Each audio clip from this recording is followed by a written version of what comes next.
कर्मण्येवाधिकारस्ते मा फलेषु कदाचन मा कर्मफलहेतुर्भो मा ते संगोऽस्तविकर्मणि।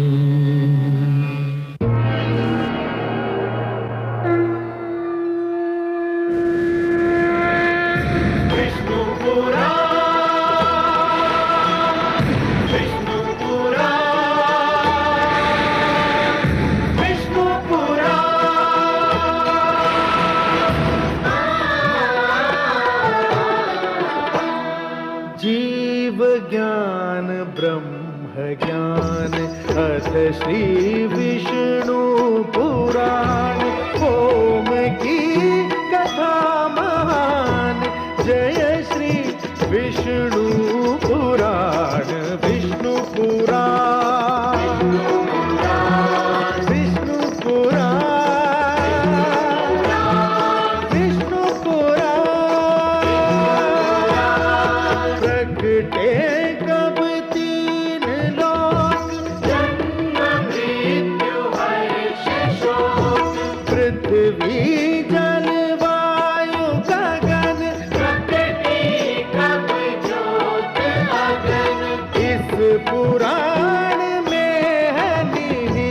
जप तप और योग ध्यान विष्णु पुराण विष्णु पुराण विष्णु पुराण। मैं मां हूं, धरती मां। कोई सत्ता प्राप्त कर ले या सिंहासन पर बैठ जाए तो इसका यह अर्थ नहीं है कि वो उसके योग्य भी है। सत्ता तो छल से भी प्राप्त की जा सकती है। सिंहासन पर तो बल का प्रयोग करके भी बैठा जा सकता है। योग्यता का ज्ञान तो उस समय होता है जब सत्ता पाकर भी कोई जन कल्याण का ध्यान रखे, सिंहासन पर बैठकर भी न्याय करे। इसमें संदेह नहीं कि देवराज इंद्र ने महारानी कयाधु का अपहरण करने का प्रयास करके एक अनुचित और अनैतिक कार्य किया था, परंतु स्वयं हिरण्यकशिपु भी अपने मन में एक ऐसी इच्छा पाल रहा था जो किसी भी तरह उचित नहीं थी। वो स्वयं को ईश्वर कहलाना चाहता था। मैं जानती हूं कि उसकी इच्छा पूरी नहीं हो सकती, परंतु उस समय तक कितना अनर्थ हो जाएगा, ये विचार मुझे विचलित किए हुए है।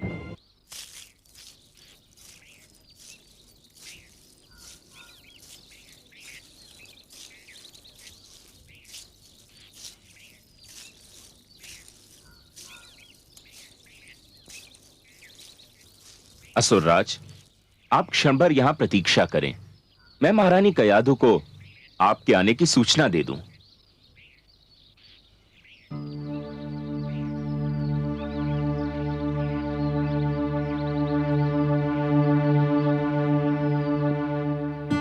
देवी कयाधु,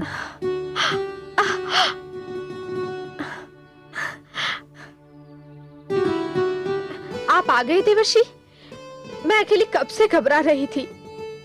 देवी कयाधु, अब न तो आप अकेली रहेंगी और न ही आपको घबराहट होगी, क्योंकि मैं अपने साथ आपके अकेलेपन और घबराहट दूर करने की सामग्री लाया हूं। क्या? मैं आपके पति असुरराज हिरण्यकशिपु को अपने साथ लाया हूं। असुरराज,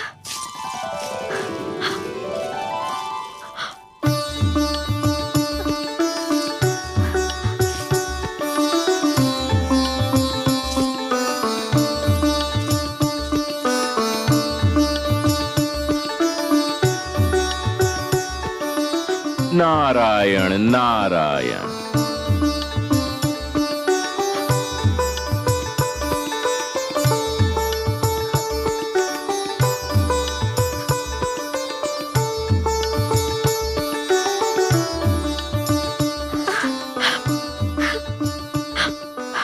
महारानी,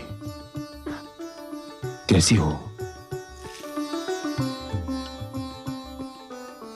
देवर्षि की कृपा से मैं बिल्कुल ठीक हूँ महाराज। उन्होंने मुझे देवराज से छुड़ाकर यहाँ आश्रय दिया और मेरी ऐसी देखभाल की जो राजभवन में भी संभव नहीं थी। महारानी, देवराज इंद्र को अपने किए का फल मिल चुका है, किंतु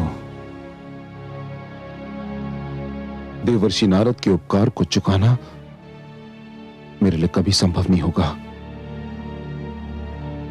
उन्होंने आपको और मेरी होने वाली संतान को बचाकर मुझे जीवन भर अपना आभारी बना लिया है, किंतु अब आपको चिंता नहीं करनी चाहिए। चलिए राजभवन चलते हैं, हमारी संतान वहीं जन्म लेगी महारानी। नहीं महाराज। क्यों? इस कुटिया में मुझे वह आनंद और स्नेह मिला है जो मुझे राजभवन में भी नहीं मिल सकता। यहाँ मैंने एक ऐसी सुरक्षा का अनुभव किया है जो मैंने अपने जीवन में कभी नहीं पाई। हे महाराज, मेरी इच्छा है कि मेरी संतान का जन्म यही हो।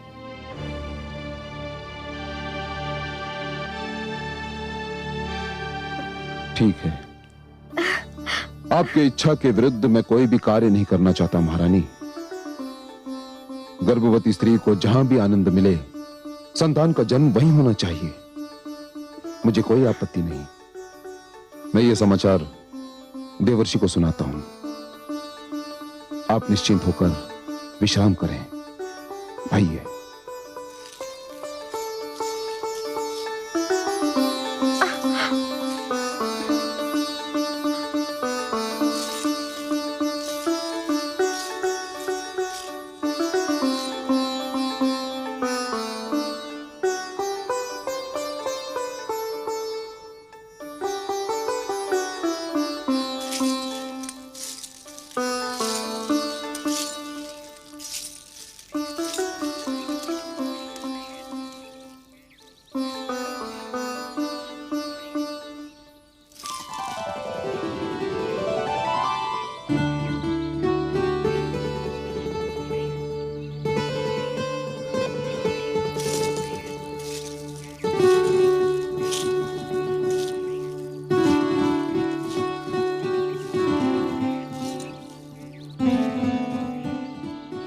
मुझे विष्णु और उसके भक्तों से अपार घृणा है। मैं ये भी जानता हूं कि आप इस सृष्टि में विष्णु के महानतम भक्त हैं, और मैं चाहते हुए भी आपसे घृणा नहीं कर पाता। आपने महारानी की रक्षा करके। बस बस असुरराज, और कुछ कहने की आवश्यकता नहीं है। आप इस बात को इतनी बार कह चुके हैं कि मुझे तो कंठस्थ हो गई है। देवर्षि, महारानी कयाधु ने पुत्र के जन्म तक आपके आश्रम में रहने की इच्छा व्यक्त की है, और मैं उनकी इच्छा के विरुद्ध उन्हें यहां से ले जाना नहीं चाहता। नारायण नारायण, बड़ा शुभ विचार है। यदि महारानी कयाधु को मेरी कुटिया में सुख मिलता है तो ये तो मेरे लिए सौभाग्य की बात है। असुरराज, आप चिंता न करें, मैं उनकी यथा योग्य सेवा करूंगा। मेरी कुटिया में बीतने वाला हर दिन आपकी आने वाली संतान का हर संकट दूर करेगा। तो फिर मुझे जाने की अनुमति दीजिए देवर्षि।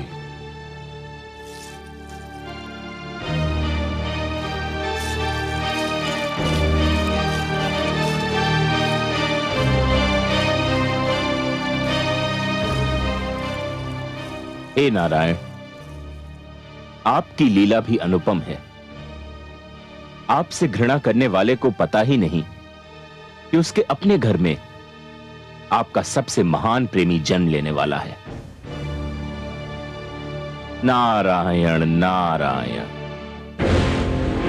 भगवान हिरण्यकशिपु की जय। भगवान हिरण्यकशिपु की जय। भगवान हिरण्यकशिपु की जय। भगवान हिरण्यकशिपु की जय। भगवान हिरण्यकशिपु की जय। भगवान हिरण्यकशिपु की जय। भगवान हिरण्यकशिपु की जय। भगवान हिरण्यकशिपु की जय।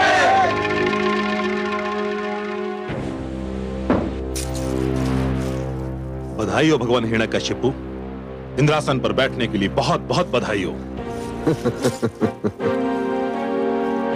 अब तो अप्सराएं आपके संकेत पर नृत्य करेंगी।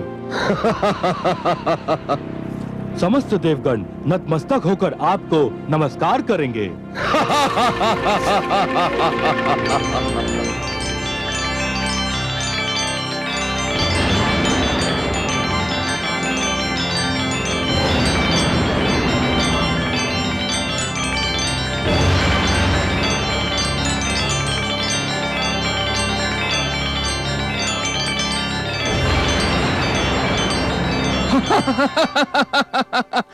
हाँ, मैं स्वरभानु हूं। विष्णु ने मेरा सिर धड़ से अलग कर दिया था, पर वो मुझे मार नहीं सका क्योंकि मैं अमृत पान कर चुका था।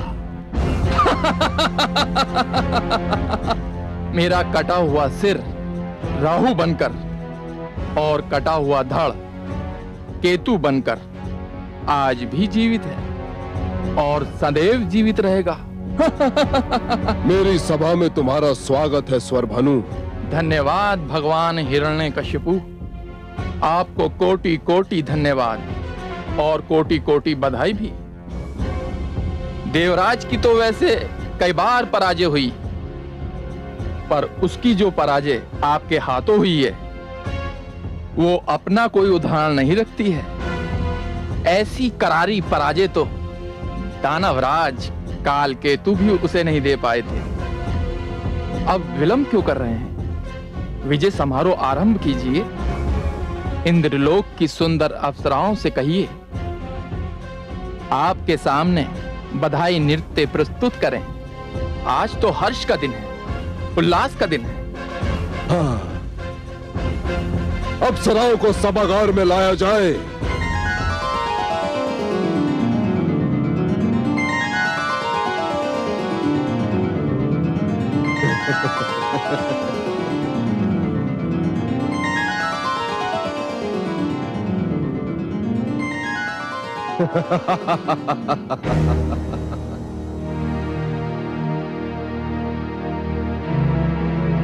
देवलोक की अप्सराओं, तुम आज तक देवराज इंद्र के लिए नृत्य करती थी,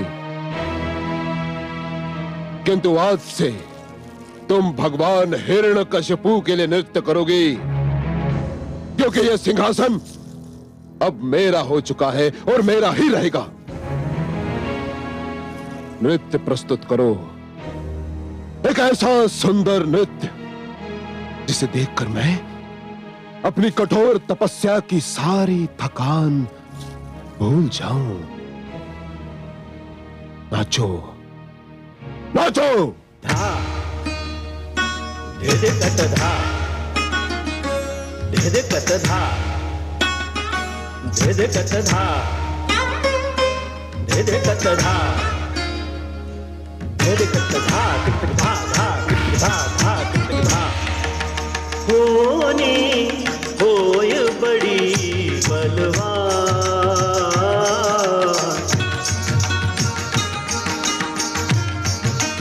होनी होय बड़ी बलवान। एक वरदान मिला पापी को, एक वरदान मिला पापी को, बन बैठा भगवान। होनी होय बड़ी बलवान। दिग दिगता दिग दिगता दिग दिगता धा धा धा।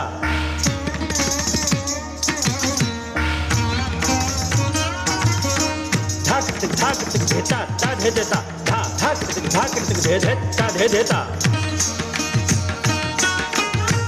अहंकार के मधु में फूला, करे पाप का काम। तत थई तत आथई, तत थई तत आथई, तत थई तत आथई। तत निर्दोषों को कुचले मसले, ना जाने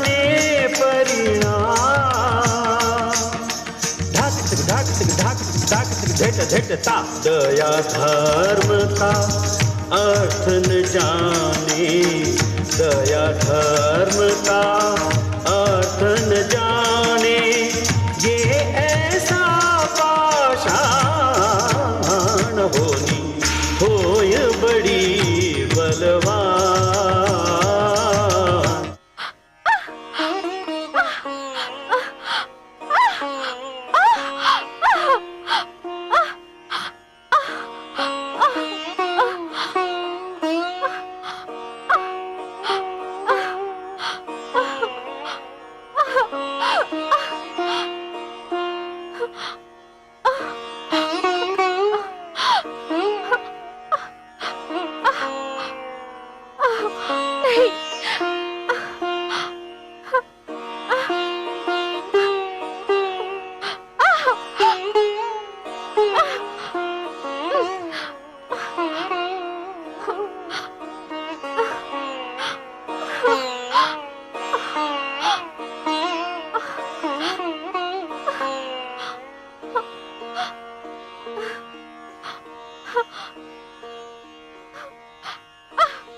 हे लक्ष्मी नारायण, मैंने कयाधु को अपनी पुत्री मानकर यथाशक्ति उसकी सेवा की है, किंतु अब वह जिस अवस्था में है, उस अवस्था में कोई भी पुरुष, चाहे वह उसका पिता ही क्यों न हो, उसके पास नहीं रह सकता। हे सर्वेश्वर, मुझे आपकी सहायता चाहिए। अब केवल आप ही मेरी सहायता कर सकते हैं सर्वेश्वर।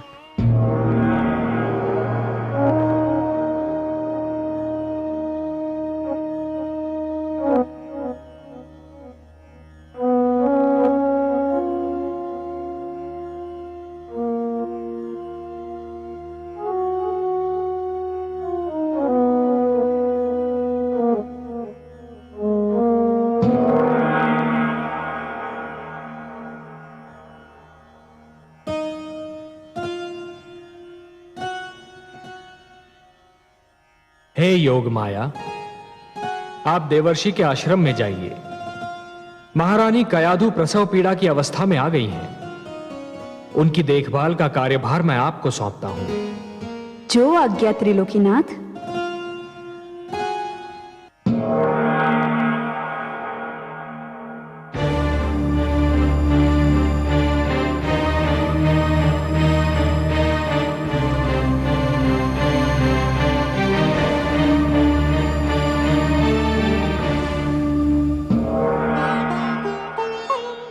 प्रणाम देवर्षि।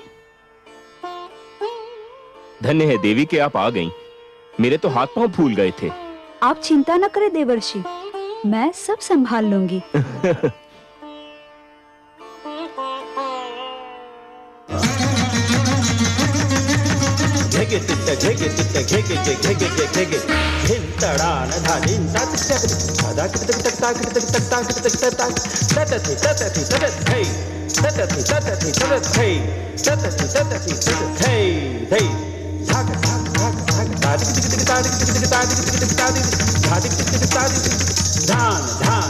पाप का घट जिस दिन भी फूटे, होगा इसका नाश।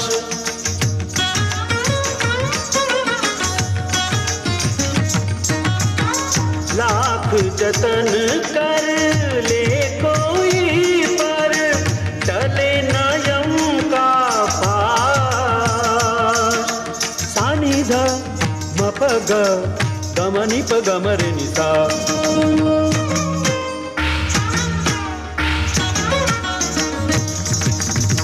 धूल में मिल जाएगा इसका, धूल में मिल जाएगा इसका छजबन और अभिमान। होनी होय बड़ी बलवान। एक वरदान मिला पापी को, एक वरदान मिला पापी को, बन बैठा भगवान। होनी होय दान तिक दान दान तिक दान दान तिक दान दान तिक दान दान तिक दान दान दान दान तिक दान दान तिक दान दान तिक दान दान तिक दान दान तिक दान दान तिक दान दान तिक दान दान दान तिक धा दान दान तिक धा दान दान तिक धा। प्रणाम भगवान। भगवान हिरण्यकशिपु की जय हो। तुमको हमारे आनंद में विघ्न डालने का साहस कैसे हुआ? कौन है ये मानव और कौन है ये स्त्री? भगवान, ये अपराधी हैं। तो इन दुष्टों का अपराध सुनाया जाए। भगवान, हमने चारों ओर आपका यह आदेश पहुंचा दिया था कि अब कोई विष्णु का नाम नहीं लेगा। तो क्या इन्होंने विष्णु का नाम लिया? नहीं भगवान, इन्होंने तो उससे भी बड़ा पाप किया है।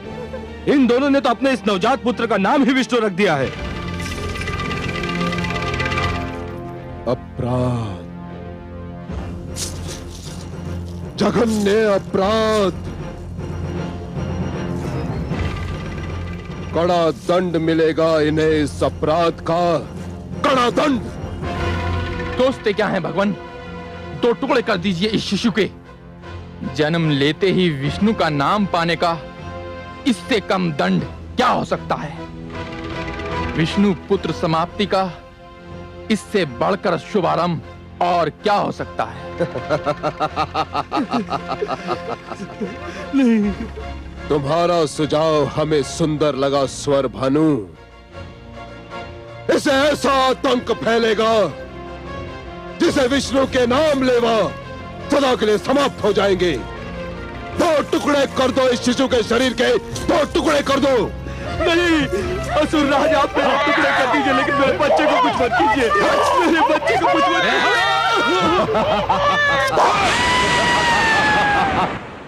हे कमल नयन, क्या हो रहा है संसार में? शक्ति और सत्ता पाकर रक्त की प्यास इतनी क्यों बढ़ जाती है? अहंकार बुद्धि को कैसे भ्रष्ट कर देता है? निष्ठुरता मन में कैसे वास कर लेती है? देखिए ना, हिरण्यकशिपु ने एक छोटे से बालक के निर्दयता से केवल इसलिए टुकड़े टुकड़े कर दिए कि उसका नाम आपके नाम जैसा था। क्या किसी का नाम भी उसके वध का कारण बन सकता है?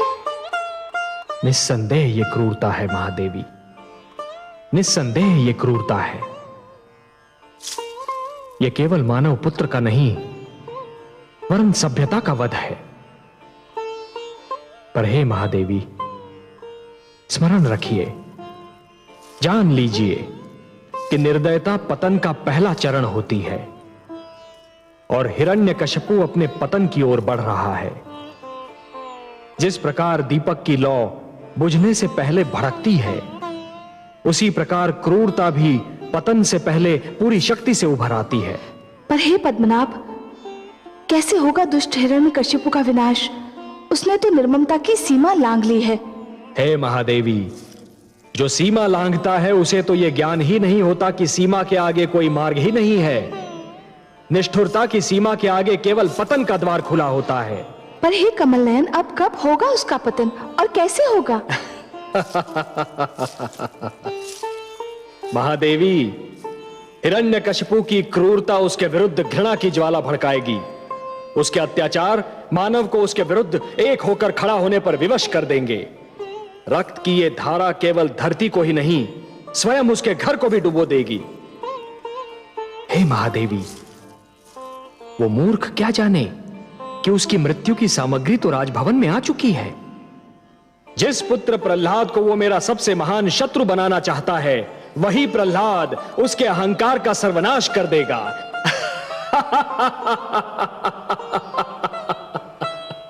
जिस प्रकार समुद्र को यह ज्ञान नहीं होता महादेवी कि उसकी गहराइयों में ज्वार पल रहा है, उसी प्रकार हिरण्यकशिपु को भी यह ज्ञान नहीं है कि उसके ईश्वरत्व को ललकारने वाला स्वयं उसके राजभवन में जन्म ले चुका है। महादेवी, यह कथा बहुत रोचक है। महादेवी, यह कथा बहुत रोचक है और इसका हर मोड़ अधिक रुचिकर होगा। पर आप चिंता न कीजिए देवी, जब अत्याचार अपनी सीमा से आगे बढ़ जाता है तो निस्संदेह उसका अंत भी हो जाता है। बधाई हो महाराज। देव ऋषि नारद ने समाचार भेजा है कि महारानी कयादु ने एक अत्यंत सुंदर पुत्र को जन्म दिया है। बधाई हो भगवान हिरण्यकशिपु, बधाई हो। शुभ समाचार है ये, शुभ समाचार। ये तो बहुत ही शुभ शकुन है भगवान। अभी अभी विष्णु नाम के बालक का वध हुआ और अभी अभी ये सूचना मिली है कि आपके पुत्र ने जन्म लिया है। तुम सत्य कहते हो स्वर भानु। शुभ शकुन है ये, शुभ शकुन। इसका अर्थ ये हुआ कि मेरा पुत्र विष्णु का मुझसे भी बड़ा शत्रु सिद्ध होगा।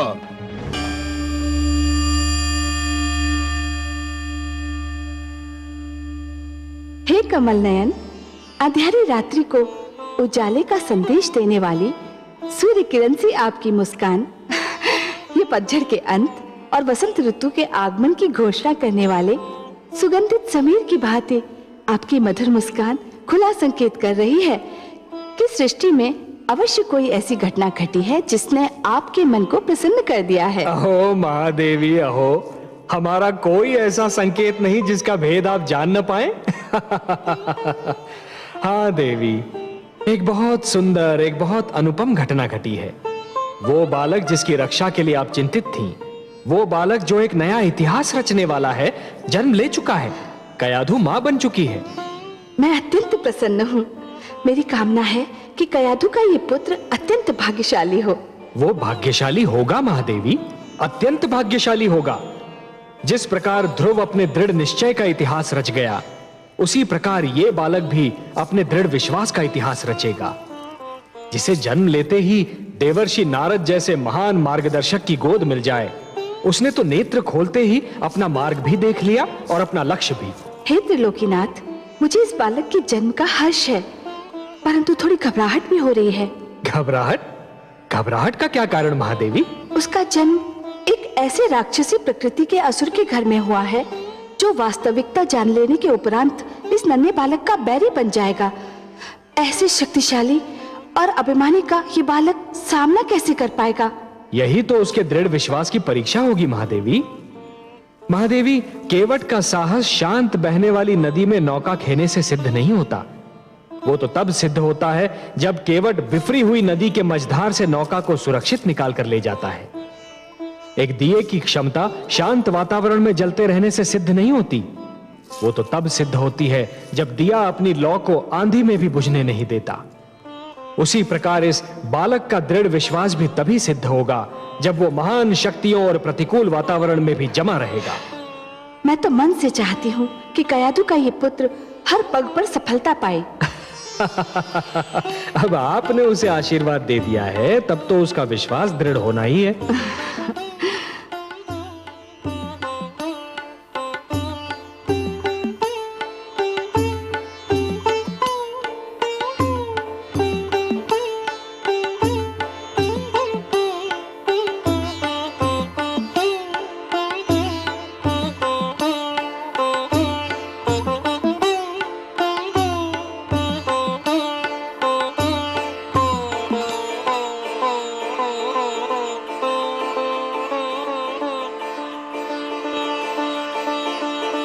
आयुष्मान भवः पुत्र।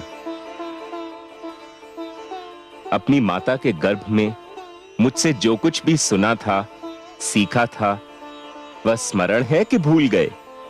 ओम नमो भगवते वासुदेवाय। ओम नमो भगवते वासुदेवाय। बस बस पुत्र, मैं संतुष्ट हो गया। तुमने तो मेरा पूरा पाठ कंठस्थ कर लिया है। ध्यान रखना पुत्र, मैंने तुम्हें ईश्वर पर आस्था और विश्वास का मार्ग दिखाया है। यह विश्वास सृष्टि की महानतम शक्ति है। जो ईश्वर पर अडिग विश्वास रखता है, वह पर्वत से टकराए तो पर्वत झुक जाए, समुद्र से मिले तो समुद्र शांत हो जाए। सूर्य, चंद्रमा, नक्षत्र मंडल जिसकी ओर भी दृष्टि डाले, वही उसका दास हो जाए। सृष्टि का पूरा भेद ही उसकी मुट्ठी में आ जाए। कठिन को सरल और असंभव को संभव बनाना उसके बाएं हाथ का खेल होगा। पुत्र, इस मार्ग से कदापि नहीं हटना।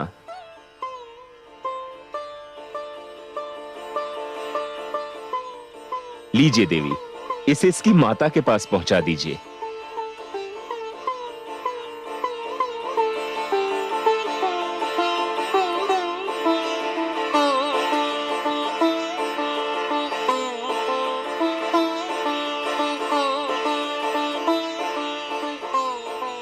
नारायण नारायण।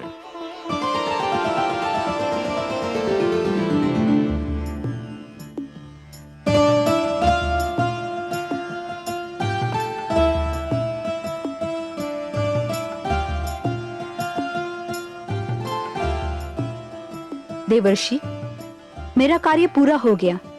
मुझे विष्णु लोक लौटने की अनुमति दीजिए। मैं आपका बहुत आभारी हूं देवी कि आप आ गईं। आपने ऐसे समय पर मेरी सहायता की जब मेरी बुद्धि भी काम नहीं कर रही थी। आपको कोटि कोटि धन्यवाद।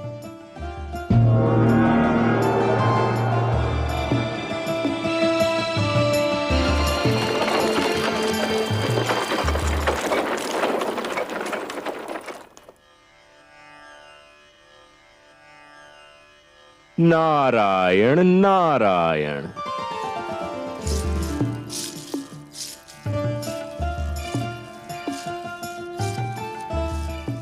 प्रणाम देवर्षि।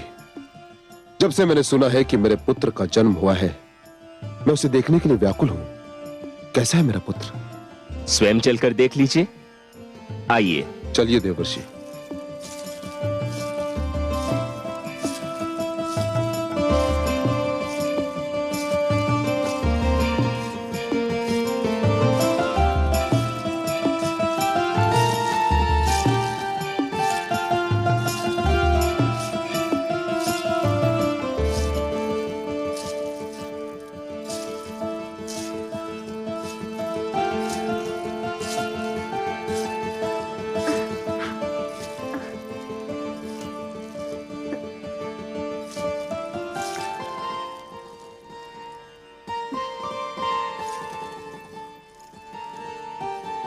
कितना सुंदर है मेरा पुत्र, कितना प्रतिभावान लगता है।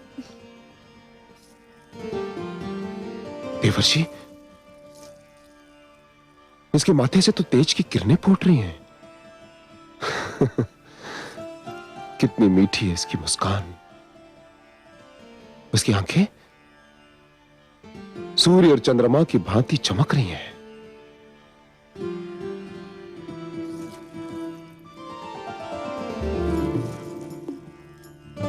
धन्यवाद महारानी। असुर वंश को इतना तेजस्वी पुत्र देने के लिए आपको कोटि कोटि धन्यवाद।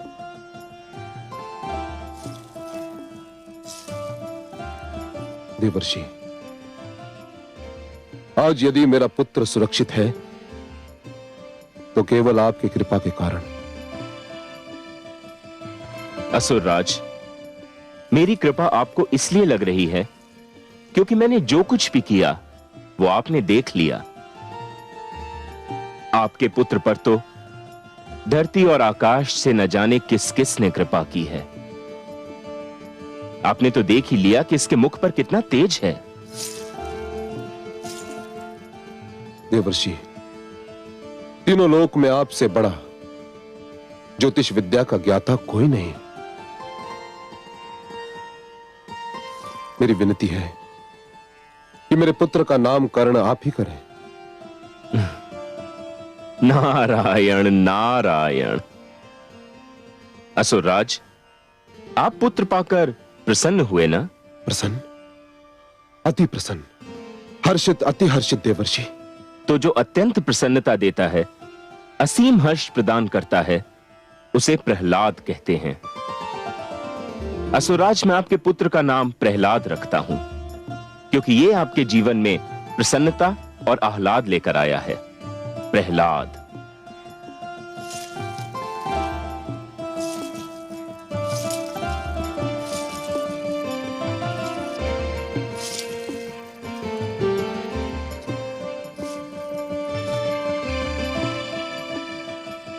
देवर्षि, बहुत सुंदर नाम सोचा है आपने। प्रहलाद, पुत्र प्रहलाद। मेरा पुत्र प्रहलाद भगवान हिरण्यकशिपु का पुत्र प्रहलाद। देवर्षि, मुझे लगता है कि मेरा पुत्र महानता में मुझसे भी आगे निकल जाएगा। हे असुरराज, मेरी ज्योतिष विद्या कहती है कि पहली बार आपके मुख से सत्य वचन निकला है। देवर्षि, मुझ में इतना साहस नहीं कि मैं आपसे कहूं कि आप मुझसे कुछ मांगें, किंतु यदि कोई इच्छा हो तो अवश्य व्यक्त कीजिए। सत्य असुरराज? सत्य, परम सत्य देवर्षि। आपकी किसी भी इच्छा की पूर्ति करके मुझे हर्ष होगा। मुझ जैसे सन्यासी की न तो कोई इच्छा होती है और न आवश्यकता, किंतु असुरराज, पुत्री कयाधु इतने दिनों तक मेरी इस कुटिया में रही कि पहली बार मुझे पुत्री मोह का अनुभव हुआ, और फिर आपके पुत्र प्रहलाद ने जन्म लेकर मेरी इस कुटिया को अपनी मधुर किलकारियों से भर दिया। मेरी ये इच्छा है असुरराज कि ये दोनों कुछ और दिन मेरी ही कुटिया में रहें।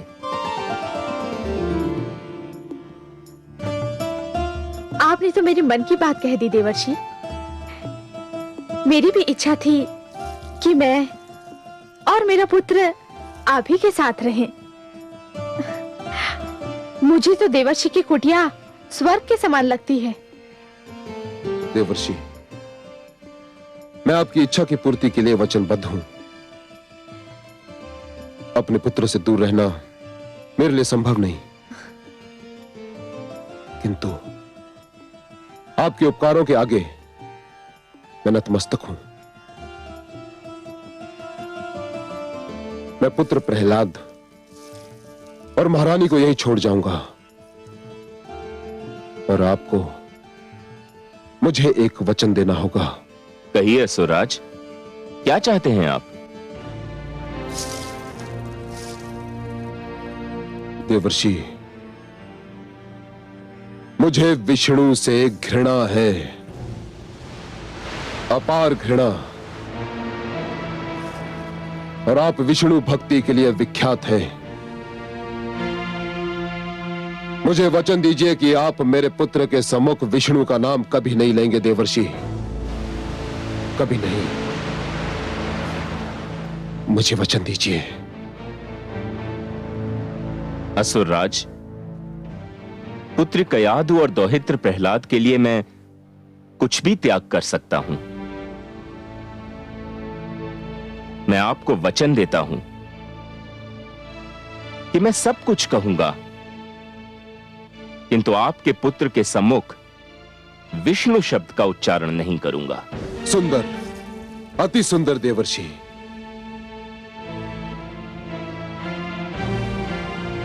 नारायण नारायण। धरती से आकाश तक उसका ही विस्तार, एक नाम की बात क्या, उसके नाम हजार। जिसने मां के गर्भ से लिया विष्णु का नाम, उसे रोक पाना भला किसके बस का काम, किसके बस का काम। जो सुनेगा ये पुराण पाएगा सुख और ज्ञान, पाएगा सुख और ज्ञान।